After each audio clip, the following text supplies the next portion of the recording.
In Kingdom Come Deliverance 2, you could be an honourable knight, or a not-so-honourable thief. Pickpocketing, trespassing, sneaking, and lockpicking are essential skills you'll need to learn if you want to steal things successfully, but some of these systems are pretty complex. In this video, we'll go over the basics, plus some tips and tricks to help you master your thieving skills and get away with any heist that you set your mind to. Before we get into each specific skill, it's worth pointing out that early on, you'll be directed to visit Kreyzl at the mill to hopefully gain access to the wedding. This quest quickly takes you down a thieving rabbit hole, complete with various ways to practice your skullduggery. So, if you're serious about getting better with this line of work, get Kreyzl's quest started. You messed that one up. Try again? He'll even offer you a bed in his house. Why are you sneaking around here, you vagabond? Let's go over the fundamentals. There are 3 stats in your player menu that relate to how stealthy you appear. These are conspicuousness, noise, and visibility, and they're mostly tied to your outfit. Wearing bright clothes will increase your visibility while decreasing your conspicuousness. Inversely, the darker your clothes are, the harder you are to see at night or in the shadows, but the more suspicious you'll look to anyone who comes across you. Equipping heavier clothes and armor will also contribute to a higher noise stat, indicating that you'll be noisier when moving around in that gear. We recommend finding your stealthiest loadout and saving it as one of Henry's 3 inventory loadouts so you can swap from conspicuous to inconspicuous with one press of the button. Crouching, like in most games, will make you harder to see and hear, so you'll want to be doing this anytime you're trying to escape people's attention. But much like wearing dark clothes in public, crouching and crawling around will draw more attention to yourself if you're spotted. What are you trying to pull, you scoundrel? So it's sometimes best to stay upright if you think you might be seen. NPCs will also notice if a door that's supposed to be closed has been opened, so try to cover up your tracks when you break and enter. You can also use various actions to distract people if they haven't seen you yet. While crouched, you can press R1 or right bumper to throw a stone. If it lands near someone and they hear it, they'll immediately go and investigate, giving you the perfect moment to sneak past them. Similarly, if you press triangle or Y while crouched, Henry will whistle, and anyone who hears will move towards the sound. That covers sights and sounds, but you'll even have to worry about smells. Oh, what a stench. You ought to be ashamed.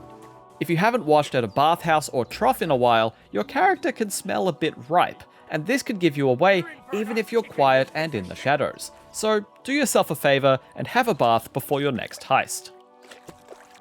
As you can tell, NPCs take note of things that are out of the ordinary, and the game will sometimes inform you of your current social situation with various animated Hare symbols at the top of the screen.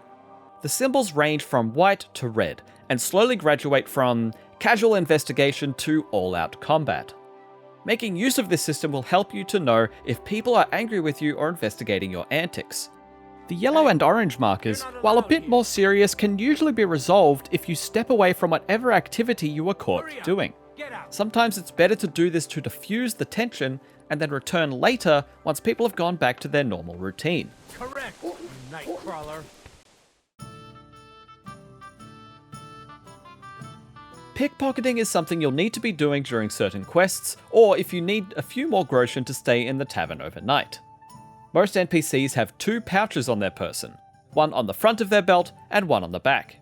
You can technically access both pouches from either side, but the one that's further away from you when you start the pickpocket will be harder to access in the minigame. It's highly unlikely to pull off a pickpocket from in front of a character without them noticing, but much easier when behind them. What? What do you think you're doing? To start a pickpocket, you need a lot of time to set up your deception, so make sure the NPC you're targeting is out of view of other characters. Hold down the interact button while looking at the pouch and a number will appear on the screen. The longer you hold down the button, the more time you will have to rifle through your victim's things. Be careful though, as this target will also be more likely to discover that you're in their pouch the longer that you hold this button.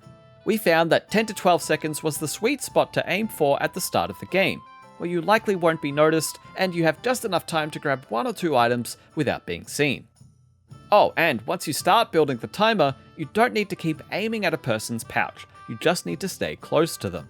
Once in the minigame, the clock that you built up will start ticking down, and you need to use this circular menu to find what you want. Each item needs to be individually revealed and then purposefully stolen.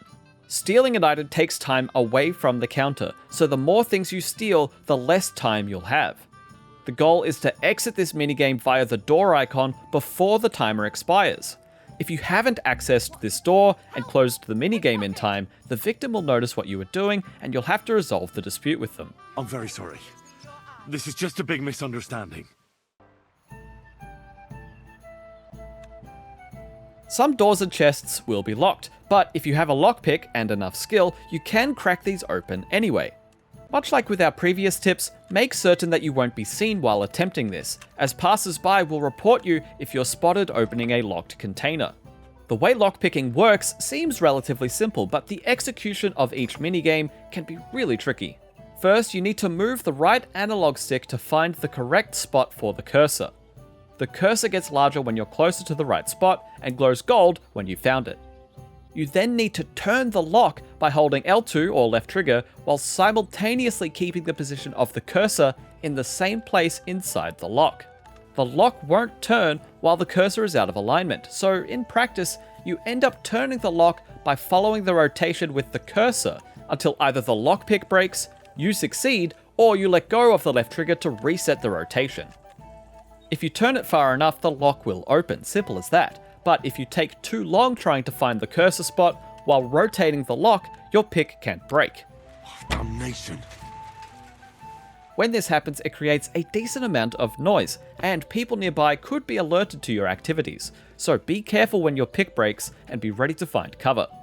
Letting go of left trigger before it breaks can prevent your pick from breaking, but it will keep its durability if you immediately reattempt the same puzzle. If you decide to fully quit out of the minigame and then restart it, your lockpick durability will also be reset. You can use this trick to preserve your lockpicks. You won't be able to pick locks of a certain difficulty if your thievery skill isn't high enough, and once you can attempt these more difficult locks, you may still struggle with them without more perk points allocated to make lockpicking easier. With this in mind, it may be worth you practicing on as many very easy lock difficulty levels as possible.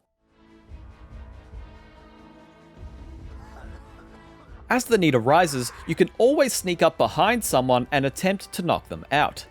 This is great for looting NPCs without doing the pickpocket minigame first.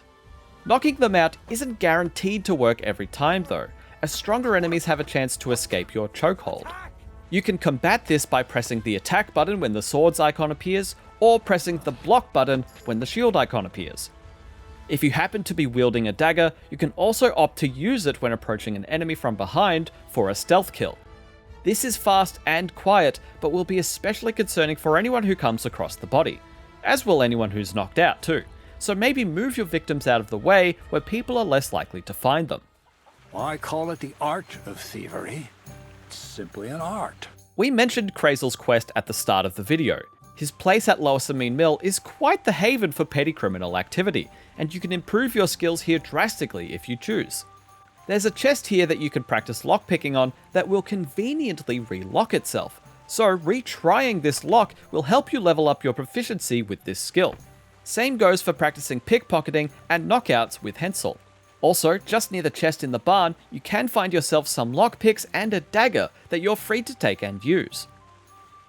Now, once you have successfully stolen something, you're not out of the woods yet.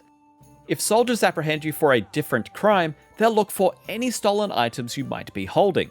And if I find anything else on you that doesn't belong to you, I'll confiscate that too. And you can even be randomly stopped in the street for a search depending on your reputation, so don't hang on to your stolen goods for too long. As you use certain skills more frequently, your proficiency with that skill increases. You can then use perk points to choose certain bonus effects for your different skills. So, be on the lookout for available perk points in the Thievery tab.